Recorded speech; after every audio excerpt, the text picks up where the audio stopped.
Bonjour, bienvenue dans cette vidéo où on va parler des encas sains, du grignotage sain.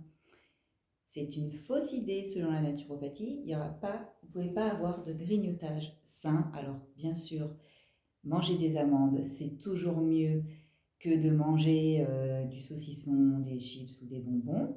Ça, on est d'accord.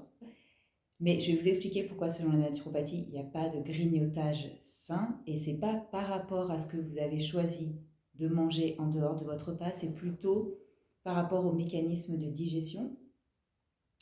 Une digestion, c'est assez long, ça peut être entre 4 et 6 heures, la digestion d'un repas.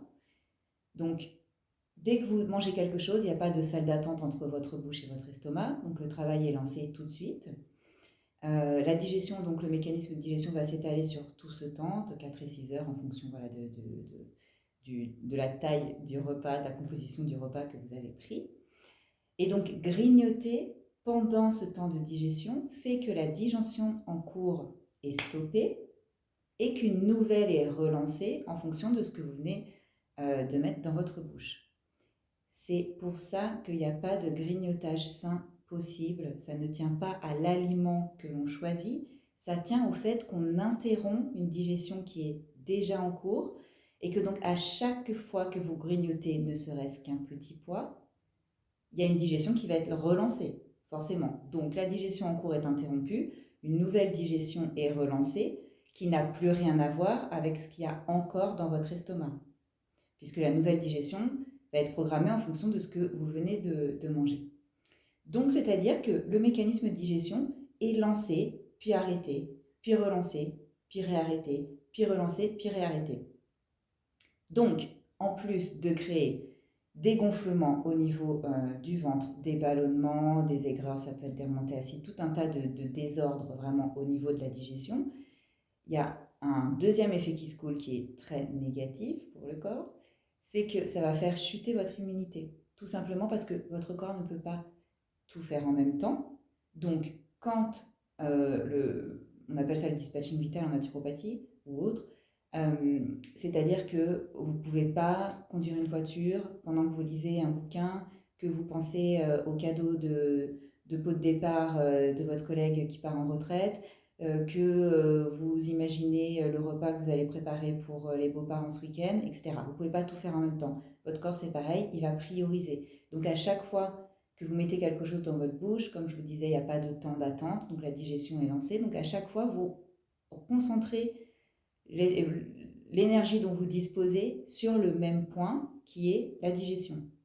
C'est-à-dire que pour tout le reste, cette énergie va être retirée. Donc pour la concentration, par exemple, là, la priorité, c'est de digérer.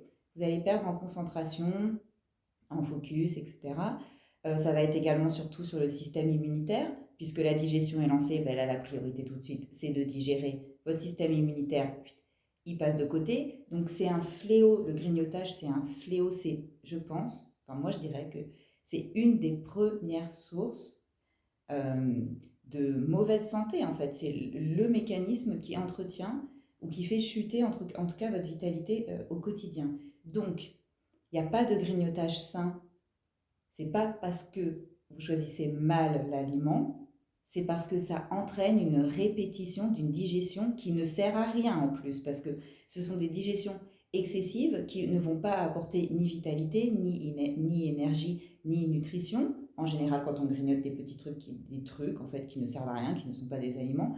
Mais en plus, même si vous grignotez quelque chose de sain, le fait que les mécanismes de digestion soient répétés, relancés, relancés, relancés, ça va épuiser votre organisme. Donc l'alimentation, au lieu d'être une source de vitalité et d'énergie, là, elle devient un mécanisme qui va épuiser votre corps et qui peut créer et entraîner une fatigue chronique à long terme. Donc le grignotage, c'est vraiment la bête noire de la santé.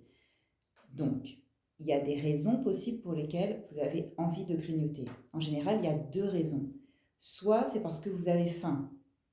Et si vous avez faim, évidemment, bon bah voilà, le corps demande quelque chose à manger pour créer de l'énergie, vous allez manger. Si c'est ça, si c'est votre cas, si vous avez faim entre les repas, ça veut dire que votre assiette n'est pas assez riche.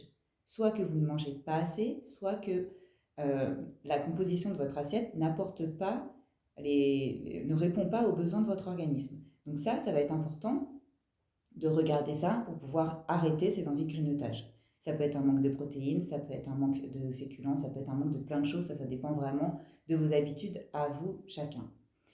Deuxième chose, ça peut être les émotions. Vous pouvez grignoter non pas par faim, mais par émotion. Les grandes émotions qu'on retrouve dans le grignotage en général, c'est l'ennui, le besoin de récompense ou le réconfort. Donc quand c'est ça, essayez d'identifier l'émotion qui se cache derrière cette envie de grignoter et répondez-y par une action qui répond réellement à l'émotion, puisque bouffer ne répond pas aux émotions. Vous le savez certainement, vous l'avez déjà expérimenté. Si vous vous ennuyez et que vous allez piocher dans le placard, ça vous a occupé quoi? 2 minutes. Ok, niveau efficacité, on est moyen. Donc il faut trouver voilà, une action, quelque chose qui vous permet de répondre à cet ennui. Pareil pour la récompense, pareil pour le besoin de réconfort. Faites des listes, trouvez ce qui vous fait du bien pour pouvoir vraiment répondre à l'émotion. Et encore une fois, si vous grignotez par rapport à une faim réelle, là, il faudra aller voir dans votre assiette pour pouvoir arrêter en fait cette faim chronique, puisque si la faim est chronique, la faim c'est un message qu'envoie le corps, hein, c'est pour dire il me manque quelque chose, donc il faut répondre aux besoins de votre organisme. Une fois que vous saurez composer votre assiette en fonction de vos besoins et de vos capacités digestives, vous n'aurez plus ces sensations de faim et donc vous n'aurez plus de grignotage et vous pourrez donc arrêter cette habitude qui pourrit votre vitalité. Voilà, si vous avez envie qu'on fasse un point ensemble, vous avez mon site www.juliemarchand-naturopathe, voilà, sur lequel vous pouvez prendre rendez-vous et on pourra individualiser tout ça en fonction de vos habitudes à vous. Je vous dis